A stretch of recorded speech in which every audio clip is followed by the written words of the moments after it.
Hi, my name is Gautam, and I actually stay in Malkajgiri itself. Like, I had this back pain. It's been 1.5 years. I have tried many treatments like chiropathy, oil massage, physiotherapy especially, but it didn't work out as much like what I expected. I strongly suggest homeopathy. You people can carry on with the homeopathy. Area Malkajgiri, and doctor name is like Nageswar Rao, and the clinic name is Neocare Homeopathy. శ్రీమాత్రే నమ. జై గురు దత్తాత్రేయ నమ. ఈ వీడియోలో మనం ధనుస్సు రాశి వారు ఆర్థికంగా సక్సెస్ కావాలన్నా, జీవితంలో ఉన్న స్థాయి కన్నా ఉన్నత స్థాయికి ఎదగాలన్నా ఎటువంటి జాగ్రత్తలు తీసుకోవాలి, వీళ్ళకి ఏ ఏ రంగాలు కలిసి వస్తాయి, వీళ్ళు బాగా ధనవంతులు అవ్వాలంటే ఏ వ్యాపారం చేస్తే బాగుంటుంది అన్న విషయాన్ని మనం ఈ వీడియోలో చర్చిద్దాం. ఇది కేవలం ఆర్థిక సంబంధించిన విషయాల మీద మాత్రమే చర్చించడం జరుగుతుంది. అంటే ధనుస్సు రాశి అంటేనే సహజ రాశి చక్రంలో ఇది 9వ రాశి అవ్వటం వల్ల ఇది అదృష్టకరమైనటువంటి రాశి. అంటే జనరల్గా లక్కీ బార్న్స్ మాట, వీళ్ళు పుట్టిన వాళ్ళు అదృష్టవంతులుగైన ఈ రాశిలో జన్మించడం జరుగుతూ ఉంటుంది. సో ఈ కారణం ఏంటంటే దీనికి రాశ్యాధిపతి గురువు అవటం వల్ల వీళ్ళు అదృష్టవంతులుగా జన్మించడం జరుగుతుంది. అంటే వీళ్ళు ఏ విషయంలో అదృష్టవంతులు అంటే జ్ఞానం, విజ్ఞానం, తెలివితేటలు, సంస్కారం వీటి సంబంధించిన విషయంలో అదృష్టవంతులు అవుతారు. వీళ్ళ యొక్క ఆలోచనలు, వీళ్ళ యొక్క తెలివితేటలతో ఇతరులని మంచి మార్గంలో పెట్టడం జరుగుతూ ఉంటుంది. అంటే ఈ గురువు యొక్క లక్షణం ఏ విధంగా ఉంటుంది?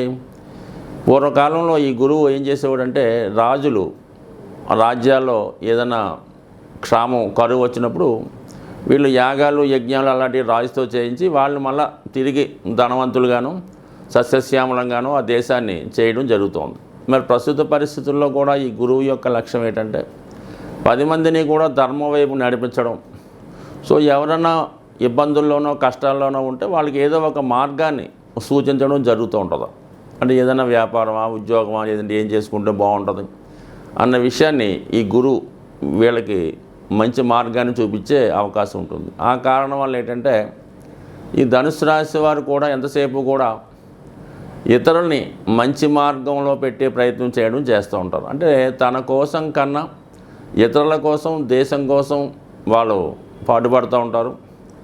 వాళ్ళు మెయిన్ ఉద్దేశం ఏంటంటే నిజాయితీగా ఉండాలి, ధర్మాన్ని రక్షించాలి, ధర్మాన్ని రక్షిస్తే మనల్ని ధర్మం కాపాడుతుంది అన్నటువంటి లక్ష్యంతో జీవితాన్ని ముందుకెళ్తూ ఎవరికి ఎటువంటి అన్యాయం చేయకుండా, ఎవరికి అపకారం చేయకుండా జీవితాన్ని ముందుకు తీసుకెళ్ళడం జరుగుతూ ఉంటుంది.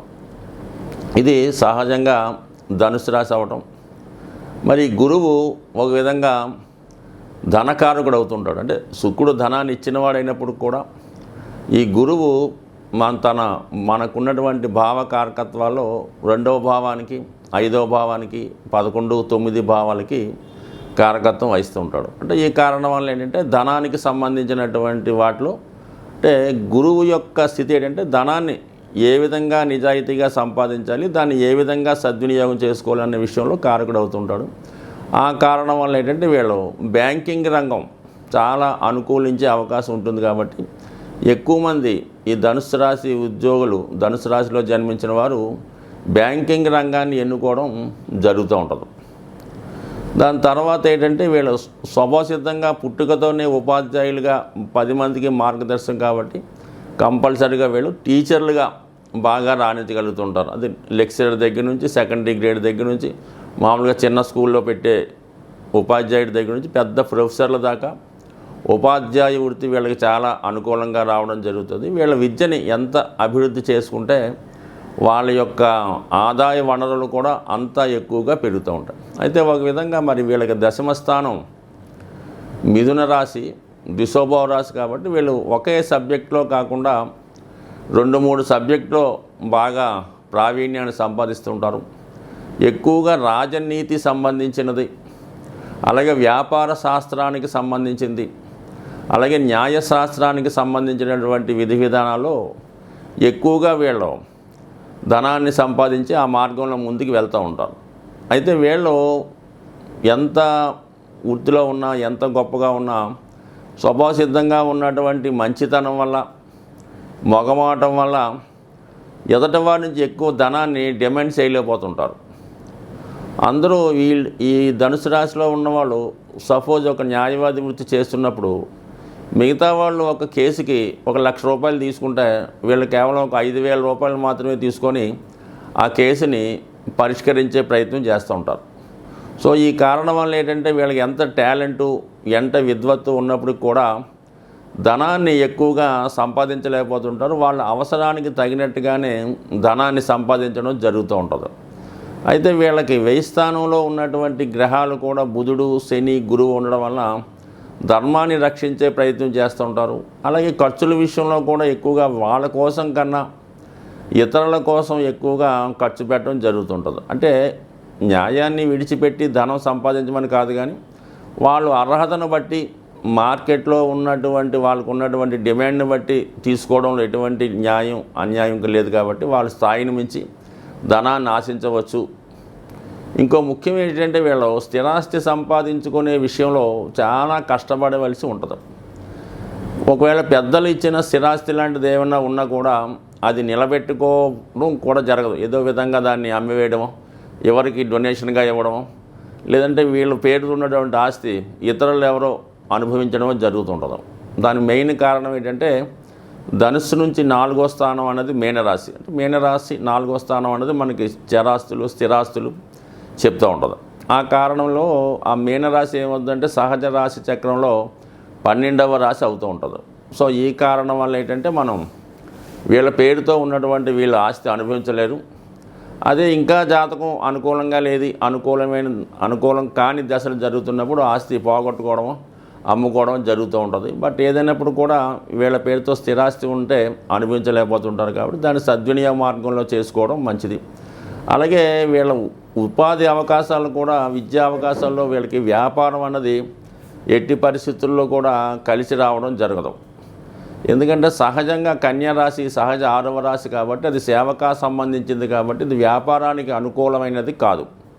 సో ఆ కారణం వల్ల కేవలం వీళ్ళు ఉద్యోగం మాత్రమే చేసుకోవాలి, లేదంటే సర్వీస్ లాంటిది ఏదైనా చేసుకోవాలి తప్ప వ్యాపారం జోలికి వెళ్ళినా కూడా చాలా వరకు నష్టపోవడం జరుగుతూ ఉంటుంది.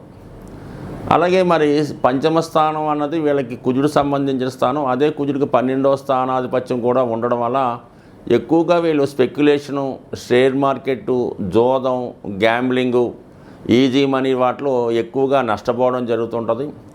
అలాగే స్వభావ సిద్ధంగా వీళ్ళకు ఉన్నటువంటి హాబీసు, అలవాట్ల వల్ల కూడా ఎక్కువగా నష్టపోవడం జరుగుతుంటుంది. సో ఉదాహరణకి ఏంటంటే కొంతమందికి ఏదో సినిమా తీద్దాం ఉంటుంది, వాళ్ళ జీవితాశయంగా వాళ్ళ ఆశయంగా ఉంటుంది, దాన్ని తీయడం వల్ల నష్టపోవడం జరుగుతుంటుంది.